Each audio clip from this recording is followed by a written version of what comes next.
Hello everyone and welcome. As you may have seen in my video yesterday, we're discussing the kind of gear inflection point that we've reached here around the current economy, real money trading, uh, and basic user expectations. Tangential to this is a discussion around the new player experience. How do I recommend Dark and Darker to my friends and I get them playing without them having a horrible, toxic experience, which causes them to bounce off the game very quickly? We're going to continue that discussion with a little bit more detail today, but in the background, please enjoy a bunch of clips of me trying to make fighter work in the Goblin Caves. For most of these clips, I am running a Slayer build with double crossbows, and my hot take is that it takes a lot of gear to make Slayer fighter work.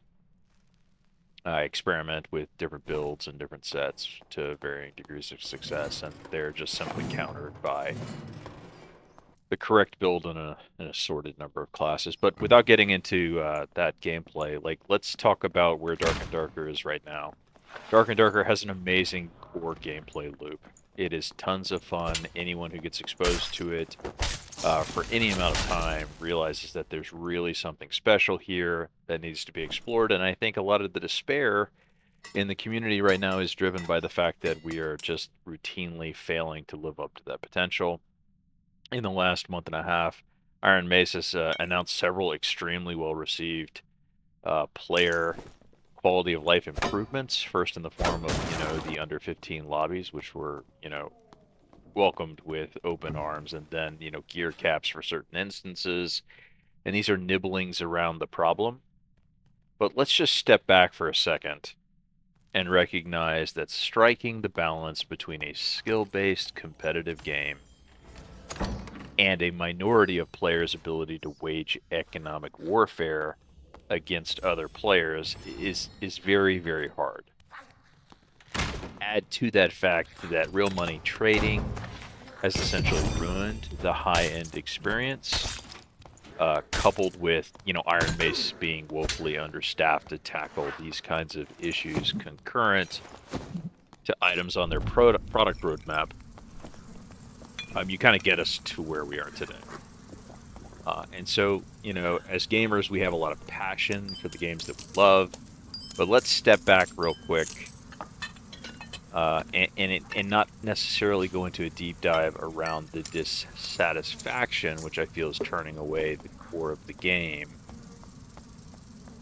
But let's spend a second really talking about the business that Iron Mace is launching alongside this game and what is in the best interest of that business, right? There is no easy way to bring a new player into the current level of dysfunction without them walking away calling BS and quickly arriving at the conclusion that in its current state, this game is not worth their time. If I were to bring a new player into Dark and Darker today and duo them with runes and attempt to walk them through the basic mechanics while getting a feel for whichever class they choose to play in that encounter, the likelihood of them being rolled by extremely well-geared players and killed immediately is extraordinarily high. The gear imbalance issue is at the core of this. The lack of kind of a walled garden, or what I like to refer to as a new player on-ramp, doesn't really exist. And so I think, if this game were to go live on Steam tomorrow, it would have terrible reviews from a new user perspective, particularly around, I loaded in, it took me an hour to get going, and when I did, I got one shot by a ranger, a wizard, like whatever they classed the month they want to choose, a warlock's very likely. That just came out of me of nowhere and just, ended me. And I lost what little gear I was able to accumulate in that 1 hour, and now I'm back to basics, and I can't even afford to buy bandages or health pots. I mean, that is the most likely narrative you're going to hear from a new player who doesn't even understand the core mechanics of the game yet, has left with an extremely negative new user experience and a point of view that this product is not worth their time. That's particularly poignant, issue for me because I am attempting to grow the player base, and I feel like I am alone in this regard, because certainly Iron Mace is not attempting to market this game to anyone right now, except for the people who really enjoys the bullying aspect of what you can do when you have an economic advantage and can leverage the trading house to get better gear than the average lobby, and then just go in and kill the lobby, as this is a farming simulator for new players, basically. So, I don't have a lot of answers to these complex questions because honestly, we have not reviewed each of them in the appropriate amount of detail or with the appropriate amount of respect to draw meaningful conclusions. What I can tell you from my 25 plus years in the software development business is that Iron Mace is woefully understaffed to the challenges that they're currently taking on. At a minimum, Iron Mace, if this gets to you in any way, you need to hire a English primary production train engineer to handle communication with your user base about the changes in any hotfix or patch. At a minimum, we need to understand what you've just released, what you're working on next, and what your macro goals are in the next software development cycle. That would give a lot of confidence to people who feel like the recent changes have been rudderless and without any specific directional bent. It would also better clarify than, alley-ooping through unpack's channel exactly what is coming when from an expectations perspective. Add to that, you should be scaling up your engineering functions kind of across the board if you see in this title the kind of potential that I think the community as a whole does, or at least used to. So I think that setting all of this aside, and regardless of whether or not you feel like you are a have or a have not in the current gear and balance discussion, I think everybody needs to acknowledge that a larger player base is in everyone's interest. Right? It means faster queues. It means more Timmies to farm if farming Timmies is your joy in Dark and Darker. It's more people to play with if, meaningful skill-based combat and gear progression is your facet of enjoyment for this product. A larger player base is in everyone's best interest. It's more revenue for Iron Mace. It allows them to do more, create more, refine more of what they have today. And we need to examine the fact that everything that they have done in the last month and a half is reducing their ability to do precisely that. We cannot bring new players into this game in its current state. It is too challenging. It is too difficult. It is grossly unfair to come in as a new player today. And I really challenge anyone to say otherwise with regard to the new player experience. You could have played Tarkov for the last decade and come in here and say, wow, that's extremely unfair what just happened to me. And that is almost guaranteed to be your experience with this title in the first hour of play. Player growth should be the key focus of not only the community, but Iron Mace itself. How do we achieve player growth? Right? We make a product that is entertaining and fun and allows for spontaneous interruption and evolution of the core gameplay loop.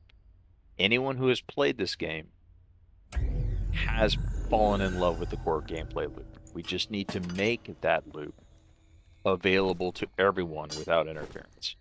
I don't have a lot of solutions for this. There's a lot of complexity in the underlying conversation that needs to be explored. It needs to be explored both internally from the development standpoint. It needs to be explored externally with the community at large. And then all of the facets need to be weighed and then tested in a data-driven way to understand what is the best approach to take. I am telling you that right now we are incapable of having that discussion because the data is not available. The participants are incredibly polarized from a passion perspective. And, spending any time on the Iron Mace Discord kind of reveals the extent to which this dysfunction has poured over into the community sentiment as a whole. I do have one solution, which I think will solve a lot of problems, reduce the noise level that Iron Mace is currently experiencing, and allow new players to continue to get exposed to the game in a very healthy way. And that solution is extremely simple. Disable the trading post for the foreseeable future. There are multiple facets to the problem. There are complexities that we have not even discussed here. But the reality right now between the intersection of real money trading and the Chinese gold farmers, to use the pejorative, and the inability for new players to be able to experience anything approaching the purest form of the game, the only way to find the balance there is through extensive discussion, design, and testing. And you don't have the staff at Iron Mace to be able to do that concurrent with other objectives.